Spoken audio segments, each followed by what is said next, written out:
Olá, eu sou Lupe a Raposa e neste vídeo, O Insondável da Fé, vamos refletir sobre as crenças tão necessárias às sociedades humanas.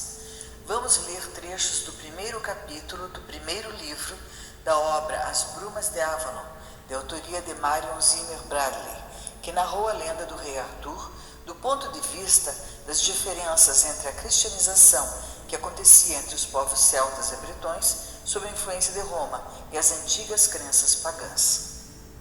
César Astunian explicava ao nosso amigo Nuna Sapak que nas trilhas dos Andes, por onde havíamos andado, ele e Mao e eu, era comum ouvir-se histórias sobre divindades diversas, todas muito ligadas aos fenômenos naturais. E é fácil compreender que assim seja, pelo grau de dependência que os grupamentos humanos, principalmente em lugares remotos, têm de tudo que se refere à natureza, para seu bem-estar e sobrevivência. É comum o convívio estreito e até miscigenado, em certo grau, dos ritos e cerimônias primitivas pagãs, observadas com extrema devoção, e o comparecimento às missas e o respeito aos santos católicos, com idêntica devoção. As igrejas erguem-se ao lado dos altares de oferendas aos espíritos protetores dos ventos, das trilhas e das chuvas. E por que não seria assim? César fez um pequeno resumo do que se sabe da história da Igreja Católica e da expansão do cristianismo pelo mundo ocidental e leu trechos do primeiro capítulo do primeiro livro das Brumas de Avalon, uma leitura mais do que qualquer outra coisa deliciosa. Assim ele começou. No ano 313 DC, Constantino e Licínio, imperadores romanos, assinaram o Edito de Milão, no qual se concedia aos cristãos a liberdade de culto e restituíam os bens à Igreja, cujo aparecimento é localizado por volta do ano 30 DC, equiparava-se o cristianismo em direitos e privilégios à religião pagã. Os cristãos formaram comunidades locais, denominadas igrejas, sob a autoridade pastoral de um bispo. O bispo de Roma, sucessor do apóstolo Pedro, exercia o primado sobre todas as igrejas. A vida cristã estava centralizada em torno da Eucaristia e o repúdio do gnosticismo. Foi a grande vitória doutrinal da primitiva igreja. Mais tarde, o Concílio de Nicéia, em 325 da nossa era, lança as bases da ortodoxia católico-cristã, instituindo a divindade de Cristo. A lenda do rei Arthur situa-se na Grã-Bretanha entre o final do século V e início do VI, época das invasões dos saxões, um período chamado Alta Idade Média, em que acontecia a cristianização dos povos do norte da Europa, cuja crença até então era predominantemente pagã.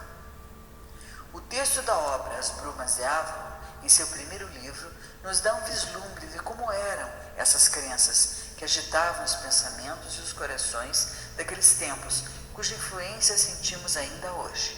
E embora o texto seja corretamente classificado como romance, literatura fantástica, conto de fadas, ficção histórica, alta fantasia, fantasia histórica, grita em nós a certeza de que tudo deve ter sido exatamente como narram os textos.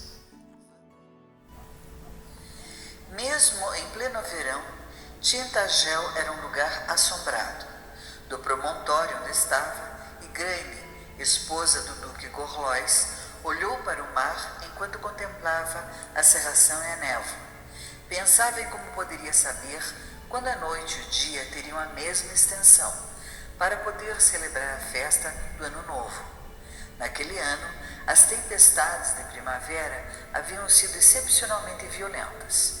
Noite e dia, o rumor das ondas ressoara pelo castelo, impedindo seus habitantes de dormir, e até os cães uivavam dolorosamente.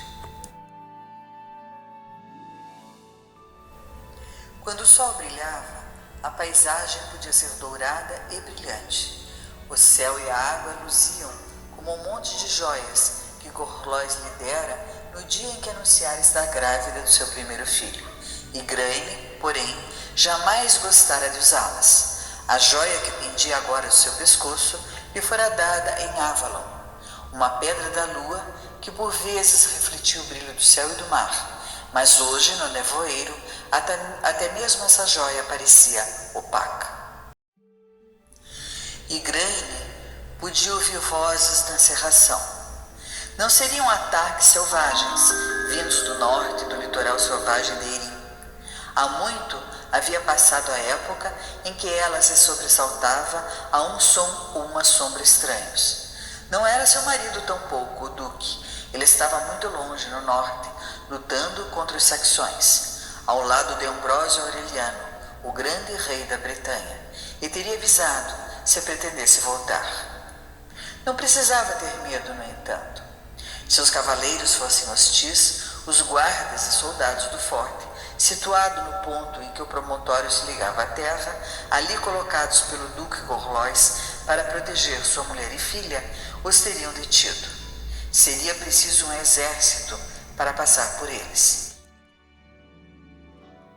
Na pequena sala junto do pátio, onde havia sol nos dias limpos, sua irmã mais nova, Morgause, com apenas 13 florescentes anos, trajando um amplo vestido de casa de lã sem tingir e um velho e desgrenhado manto por sobre os ombros, fiava descuidadamente com um fuso simples, enrolando o fio desigual num carretel.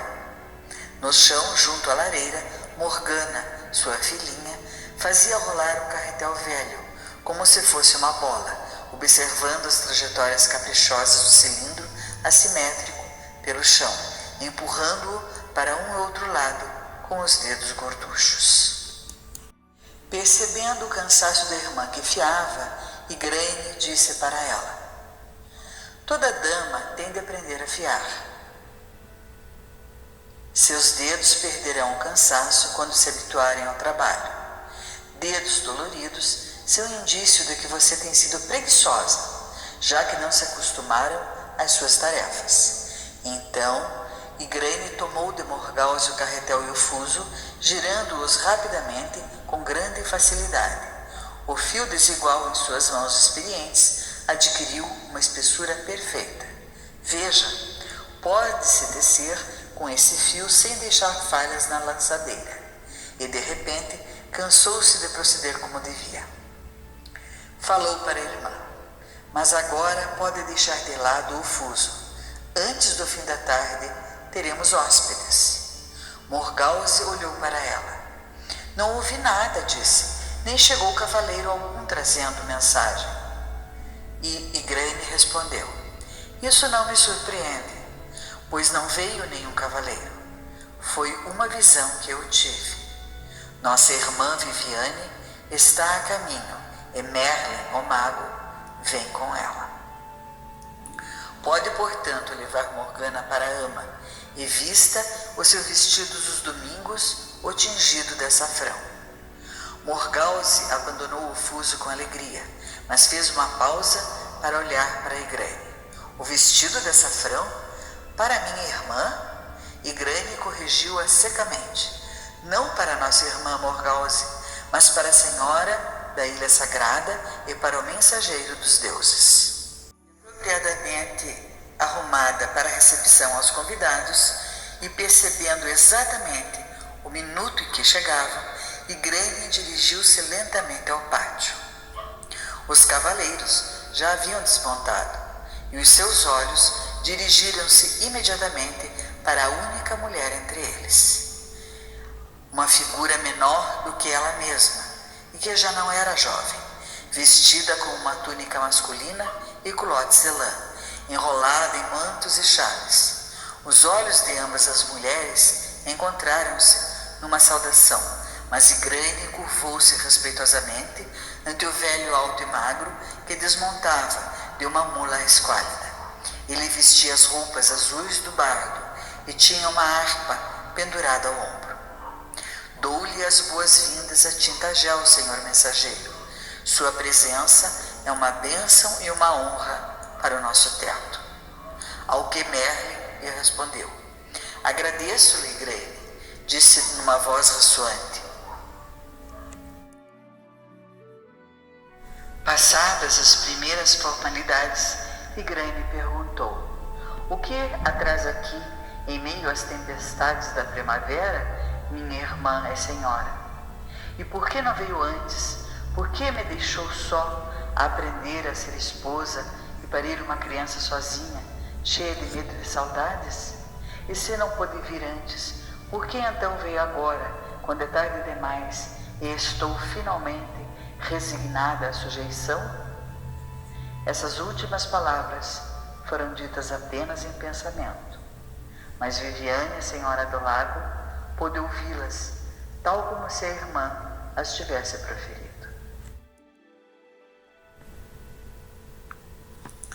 Igraine, observando sua irmã Viviane, com a pequena Morgana nos braços, ia falar com Morgause, a irmã mais nova de ambas, pensou: ela nos tem todos na sua mão. Como pode exercer esse poder sobre nós? Ou será por ter sido a única mãe que Morgause conheceu? Era mulher feita quando Morgause nasceu. Sempre foi mãe e irmã para nós duas. Viviane afinal falou para Igraine: eu teria vindo visitá-la quando essa pequena Morgana nasceu. Mas eu também estava grávida. Tive um filho naquele ano. Dei-o a uma outra mulher para o criar, e ela talvez o mande para os monges. Essa mulher é cristã. E você não se importa que ele seja criado como cristão? Perguntou Morgause. Ele é bonito? Qual o seu nome? Viviane riu. Dei-lhe o nome de Balan, e sua mãe adotiva deu ao filho, que teve na mesma ocasião, o nome de Balim. Há entre eles uma diferença de apenas 10 dias. Por isso estão sendo criados como gêmeos, sem dúvida. Não me importo que seja criado como um cristão. O pai dele também o era. E Priscila é uma boa mulher. Você disse que a viagem até aqui era longa. Acredite-me, filha, não há nada mais longo do que quando você se casou com Gorlois. Não é a mais longa, talvez, do que da Ilha dos Padres, onde está plantado o sagrado espinho deles, mas muito mais distante, muito mais, de Avalon. E foi por isso que viemos, disse Merlin, de repente, e sua voz foi como o tanger de um grande sino, fazendo Morgana sentar-se, subitamente assustada, choramingando de medo. Não compreendo, interrompeu Igraine, sentindo-se subitamente pouco à vontade. Sem dúvida, esses dois lugares estão próximos. Os dois são um só, respondeu Merlin, sentando-se muito ereto. Mas os seguidores de Cristo preferem dizer que não terão outros deuses perante o seu Deus, mas que não há nenhum outro Deus que não seja o deles, que só Ele fez o mundo, que o governa sozinho, que foi Ele quem fez as estrelas e toda a criação. Igraine fez rapidamente o sinal sagrado contra a blasfêmia. Oh, mas isso é impossível, insistiu ela. Nenhum Deus pode sozinho governar todas as coisas. E a deusa, o que fazem com a mãe? Eles acreditam, contou Viviane com sua voz aveludada e baixa, que não há uma deusa, pois o princípio da mulher, dizem eles, é o princípio do mal.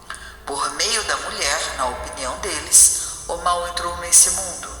Há uma fantástica história judaica sobre uma maçã e uma serpente. A deusa os castigará, murmurou Igraine abalada. E mesmo assim, você me fez casar com um deles? Não sabíamos que a blasfêmia deles era tão ampla, murmurou Merlin, pois tem havido seguidores de outros deuses em nossa época, mas respeitavam os deuses dos outros. Tem tudo isso a ver com a extensão do caminho de Avalon? Perguntou mais uma vez Igraine. Chegamos com isso à razão da nossa visita, respondeu Merlin, pois como os druidas sabem, é aquilo em que a humanidade acredita que modela o mundo e toda a realidade. Há muito tempo, quando os seguidores de Cristo chegaram à nossa ilha, eu sabia que se iniciava um momento de grande importância, um momento de transformação do mundo. Morgause olhava o velho com os olhos arregalados de medo. É tão velho assim, venerável? Merlin sorriu para a moça e disse: não no meu próprio corpo, mas li muita coisa na grande sala que não está neste mundo, onde está registrada a história de todas as coisas, e também eu já estava vivendo naquela ocasião. Os senhores desse mundo permitiram-me voltar, mas num outro corpo. Estas questões são muito complicadas para uma moça, venerável pai, interrompeu Viviane, censurando-o gentilmente. Ela não é uma sacerdotisa. O que Merlin quer dizer, minha filha, é que ele estava vivendo quando os primeiros cristãos chegaram aqui e que preferiu e teve permissão para isso reencarnar imediatamente para continuar seu trabalho. São os mistérios que você não precisa tentar compreender. Mas continue, meu pai. E Merlin continuou. Eu sabia que se tratava de um daqueles momentos em que a história da humanidade é modificada, continuou Merlin. Os cristãos procuraram acabar com toda a sabedoria que não fosse a sua. E na luta para conseguir isso, estão banindo do mundo todas as formas de mistério, exceto as que se harmonizam com a sua própria fé religiosa. Consideraram heresia pensar que os homens têm mais de uma vida, o que qualquer camponês sabe ser verdade. Mas sem acreditar em mais de uma vida, como evitar o desespero? Protestou Igraine. Que Deus justo criaria homens desgraçados ao lado de outros felizes e prósperos se todos tivessem apenas uma vida? Não sei, respondeu Merlin. Talvez queiram que os homens se desesperem por dureza do seu destino, para que procurem de joelhos o Cristo, que os levará ao céu. Não sei no que acreditam os seguidores desse Cristo, ou o que esperam. Seus olhos fecharam-se por um momento. Os traços do seu rosto tornaram-se mais amargos. Mas quaisquer que sejam as suas convicções, elas estão mudando esse mundo, não só em espírito, mas também no plano material. Como negam o mundo do espírito e o reino de Avalon, esses reinos deixam de existir para eles. Ainda existem na realidade, é claro, mas não no mesmo mundo dos seguidores de Cristo. Avalon, a ilha sagrada, já não é a mesma ilha que Glastonbury, onde nós, da fé antiga, permitimos certa vez que os monges construíssem sua capela e seu mosteiro, pois a nossa sabedoria é a sabedoria deles. E Merlin sentenciou: precisamos pensar naqueles que viverão no desespero. É preciso manter um caminho, ainda que secreto. Partes do mundo ainda são uma só coisa. Qualquer que seja a sina de nosso mundo no espírito, nenhum dos nossos mundos poderá sobreviver ao fogo e à espada da divisão. Antes de podermos travar a batalha espiritual que impedirá que os mundos se distanciem ainda mais, devemos salvar o coração da Bretanha. Viviane falou: Roma nada pode fazer. Precisamos ter nosso próprio líder, que possa comandar toda a Bretanha. Sem ele, quando se juntarem contra nós, toda a Bretanha cairá. Por centenas e centenas de anos, viveremos em ruínas sob os bárbaros saxônicos.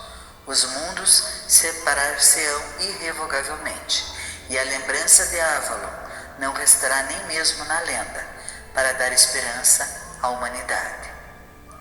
Não, devemos ter um líder que possa contar com a lealdade de todo o povo das duas Bretanhas, dos padres e do mundo das brumas, governado de Avalon, unidos por esse grande rei, A voz de Viviane adquiriu um tom claro e místico de profecia. Os mundos voltarão a se juntar. Um mundo com um lugar para a deusa e para o Cristo, para o caldeirão e a cruz. Esse líder nos unificará.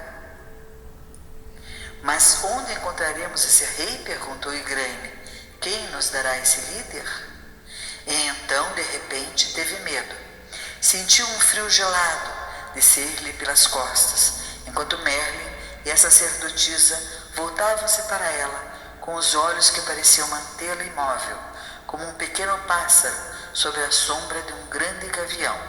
Compreendeu por que o profeta mensageiro dos druidas era chamado de Merlin. Quando Viviane falou, sua voz era muito suave. Ela disse: Você, Igraine, você nos dará esse grande rei. Muito obrigada a todos que nos acompanharam até aqui. Até o nosso próximo vídeo.